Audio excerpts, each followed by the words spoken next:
You are listening to the Audacious Ecosystem, the show where we learn together what it takes to make an ecosystem great from the leaders in your organizations around us. Greetings, fellow interneted people.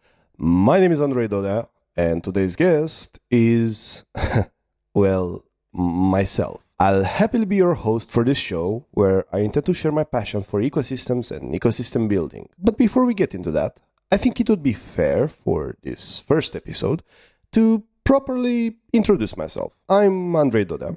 I'm from Romania, and I've had an, interesting career. When I was a teenager, I was a semi-professional esports player for a few years. And after I learned I was still a minor and my parents prioritized my education rather than a career in this new thing called esports, I pivoted into acting. I was a comedy actor for a few years, driving around the country to go to shows and competitions, at least up until 2017, when I discovered startups.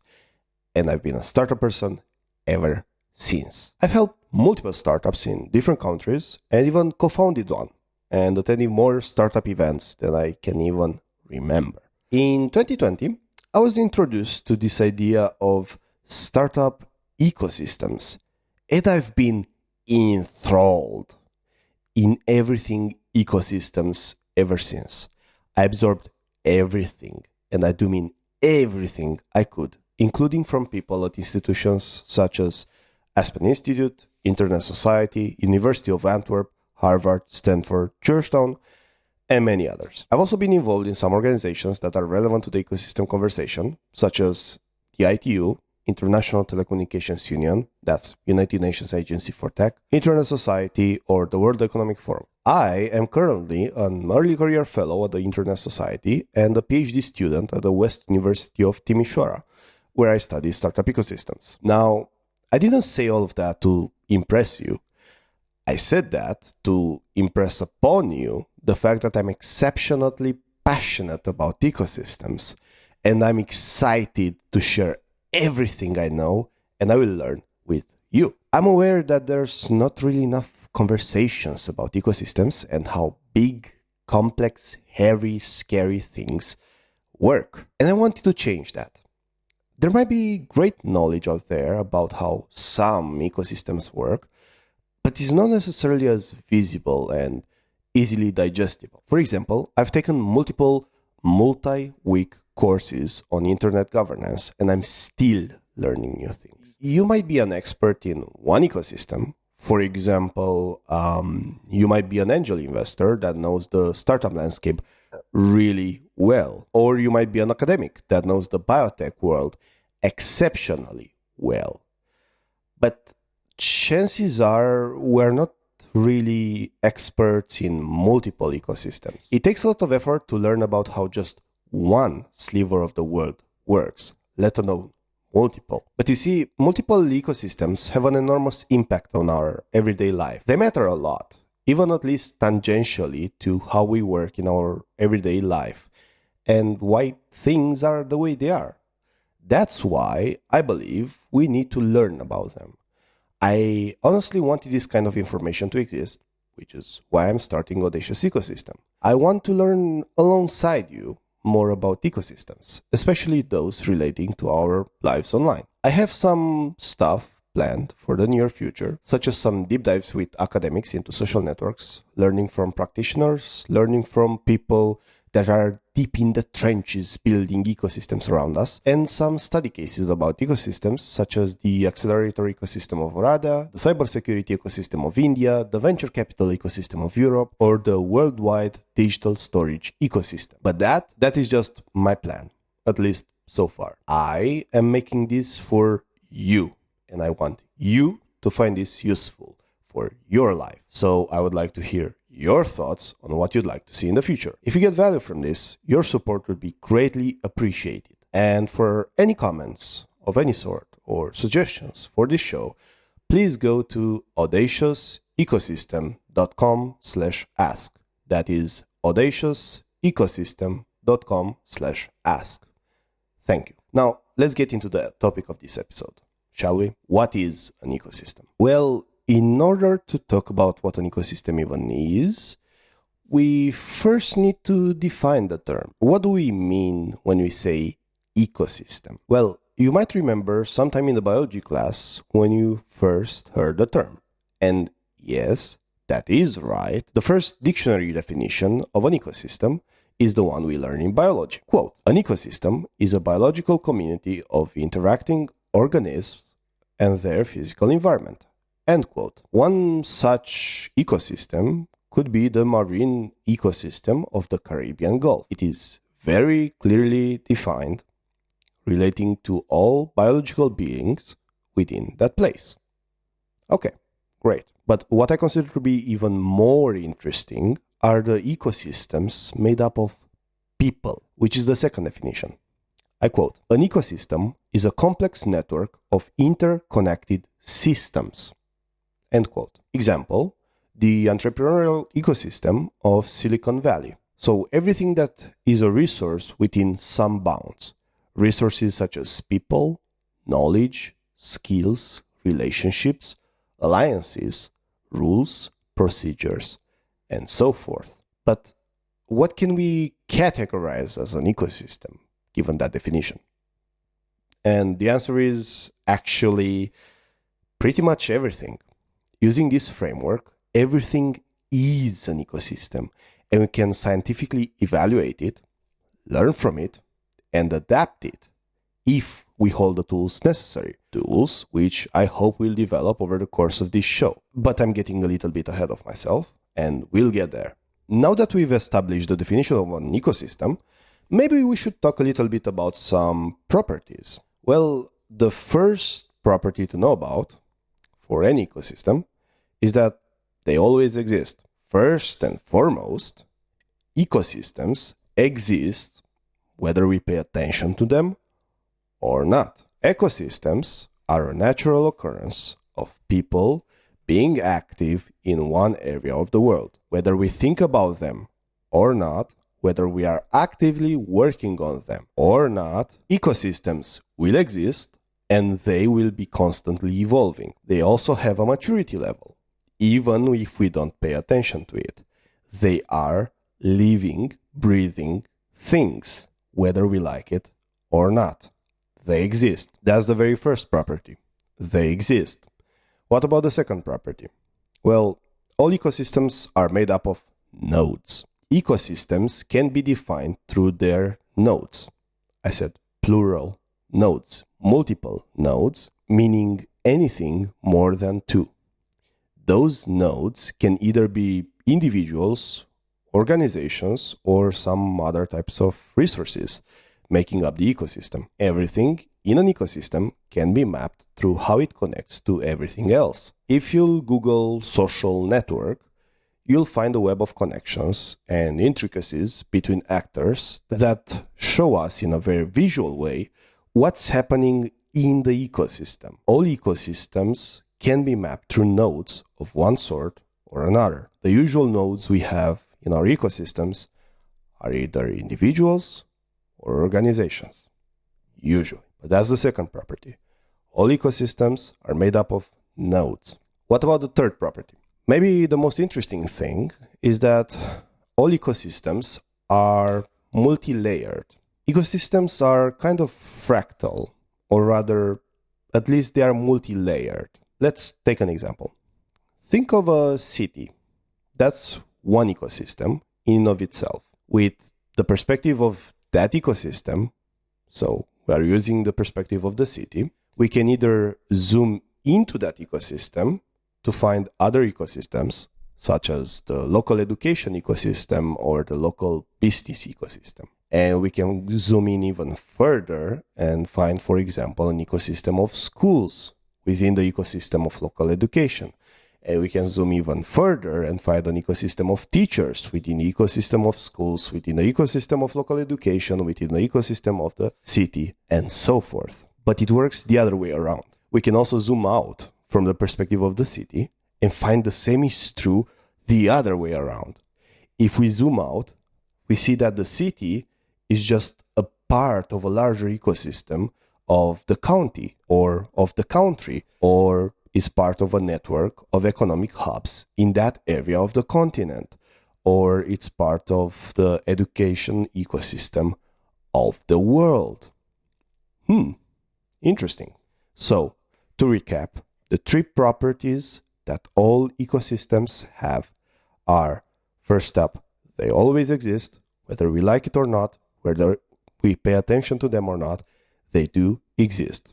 Secondly, they're made up of nodes, be it individuals or organizations. There's nodes in that ecosystem, and they are interacting. And thirdly, an ecosystem is multi-layered, meaning it's both part of a larger ecosystem and it has smaller ecosystems within itself. Now, we've talked about some basic properties, but that's not the end of the conversation. What about the structure of ecosystems? There's three things that I think everybody should know. First up, there's ecosystem dynamics or social dynamics. All ecosystems have their own designated dynamics.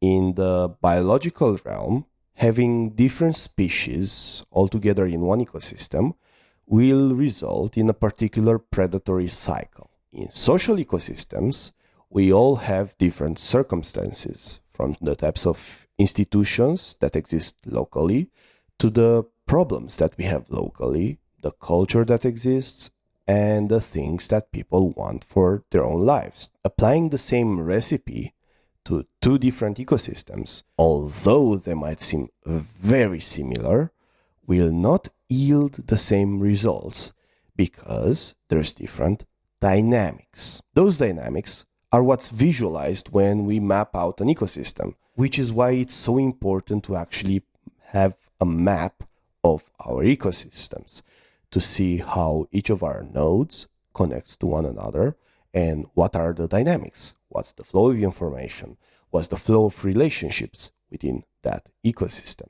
Now, that's just the first thing to know about the structure of ecosystems. The second one is ecosystemic stakes. Let me explain. Everybody wants something. An ecosystem is merely the aggregation of people wanting something around one issue. Everybody has different involvement in different parts of the ecosystem, but everybody has stakes, things they want and they are chasing. We must deeply understand what everybody wants in order to create an environment that offers as much possibility for the people in the ecosystem to get what they want. If you don't fulfill people's stakes, we will either hurt the dynamics of the ecosystem or they might simply leave the ecosystem altogether. Let's think of a thriving professional that wants to lead a Fortune 500 company pretty soon in the future. But you see, in her city, there simply isn't such a thing because that ecosystem doesn't have the tools to provide for her and can't help fulfill her stakes. So she feels obligated to move to another ecosystem. So the second thing to know is that there's always ecosystemic stakes. Everybody wants something, and we should be on the lookout who wants what and how we can help. Third and most important thing when it comes to the structure of an ecosystem is ecosystemic governance. Last but not least, there's this issue of ecosystem governance. We use this term called governance because ecosystems are people-based endeavors. We need people, and sometimes thousands of people, to align on issues. It does mean politics, but not necessarily in the scummy sense of the word, but rather in the social sense of the word. It means looking out for other people in the same community and aligning everybody's interests, or maybe we can use the word agendas. All ecosystems have a system of governance, whether it is organized or disorganized. Just because there's no official avenues through which decisions get made doesn't mean they aren't being made. In all ecosystems, in all places where there's people, there will be decisions being made. With decisions being made, there will be some sort of formal or informal process through which that happens. I think we can all imagine a formal process through which that happens, maybe a vote at the mayor's office level. But what about the informal process? Well, think of how you and your friends decide where to go out to eat. Somebody proposes something, someone else proposes something else, and everybody votes by saying what they want to eat that night. As such, in undermatured ecosystems, you'll get people merely expressing their sentiment informally.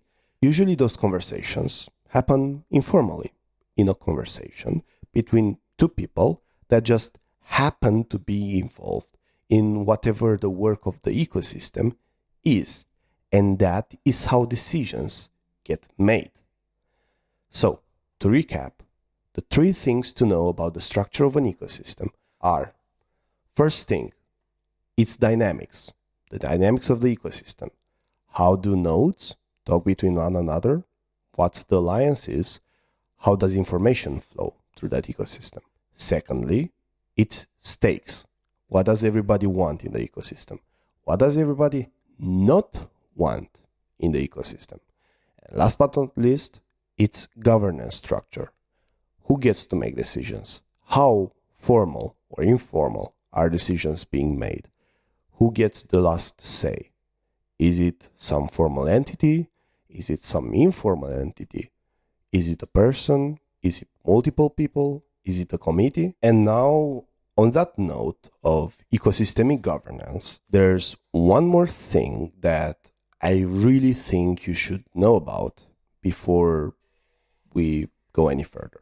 What is the currency of each and every ecosystem? Well, that currency is power. Let me explain.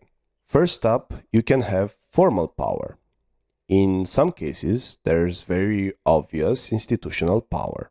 For example, government. In most cases, there's some sort of entity governing over the ecosystem. For example, the ecosystem of education is governed in most countries by the Ministry of Education. In the context of platform ecosystems, such as YouTube, the owner of the ecosystem, in that case Alphabet, has formal governance power over the ecosystem. There's also some civil society mechanisms through which civil society can get involved, such as open governmental partnership or non-governmental organizations, but that's a story for another day. But obvious formal governance doesn't exist in all ecosystems, especially those that are still in development. In that case, we have number 2, connectors. A connector is someone who already has and or is creating connections to different parts of the ecosystem and other ecosystems. Okay, that was a mouthful, so let me explain. In the entrepreneurial ecosystem, a connector is someone who's already friends with most of the startups in the ecosystem. They know most of the mentors and the potential programs and the people from that city, from other cities, and from other countries even. The currency of the connector is, well, connections. The larger a pool of people they know and they can get in touch, the larger their influence in the ecosystem. The more people they can help, the more worlds they can connect, the bigger their power in the ecosystem. Now, on the topic of power, there's one more thing. Power is fluid. Power does not last forever, and power needs to be maintained. We've seen parts of the internet where platform after platform has amassed a wide ecosystem only for it all to fall. We've seen the colossal downfall of Yahoo or Tumblr, or even in some cases, some beloved cities. Power in an ecosystem only makes you able to empower your next moves. It doesn't mean that power will continue to last. So you need to use it wisely. New actors, new people will come to ecosystems and they will claim the power that the old titans had. I'm not just saying that. That's just the law of nature. And that's exactly why we have to learn how to operate in our ecosystems. Now, all of that was just the very basics of ecosystems. You can use these tools to just about everything in the world you might think of. You can apply them to your school classes, to the startup ecosystem in your city, or to the educational ecosystem in your country, or any online ecosystem that you might find. Speaking of finding ecosystems, let's play a quick game called Spot the Ecosystem. I want to empower you to think about things around you that you've never thought of as an ecosystem. I want you to see your workplace and try to picture that as an ecosystem. What worlds exist within your workplace? What are the different groups within your workplace? What are their dynamics? And how do they interact with one another? Who are the connectors introducing people? Who has formal power? Who has the real people power? What does every person individually want in your workplace? How can you help them achieve that? Where do people from different groups gather? Where do they meet? How is information actually really exchanged in your workplace? Is it via emails? Or is it water cooler conversation? Is the ecosystem of your workplace growing or is it shrinking? I want you to, at the very least, identify such patterns, at least for now. I want you to have the power to see the world using an ecosystemic point of view. I hope you see how these tools can be used, and I'd love to see you continue to use them from now on. But remember, these are just tools. They are frameworks through which to see the world. We can play the role of the connector in just about any ecosystem you can think of using the tools we learned today. But it's important to remember that it's not about the tools. It really isn't about the tools. It's not even about the purpose of the ecosystem per se. It's all about the people in the community which you are helping achieve their goals. As ecosystem builders, our duty and opportunity is doing the dirty work of finding everybody's goals and making 100% sure they will be achieved. Ecosystems are not in the frameworks or theory. We find them in the people around us. Now, all of that was just the very basics. I have some more things I'd love to share with you, but I'll keep it for the next episodes.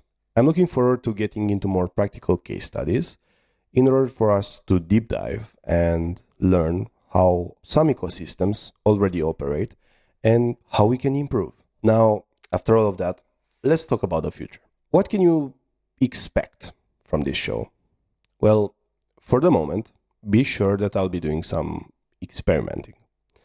My aim is to provide as much value as I humanly can and post weekly to give you everything and everybody interesting that I might get to know and to learn alongside you. I don't pretend to be an expert, but I do claim to be exceptionally enthusiastic about this journey, and I hope you'll share in my excitement with a review or feedback by liking the show and interacting on your social media of choice, or by going to audaciousecosystem.com/ask.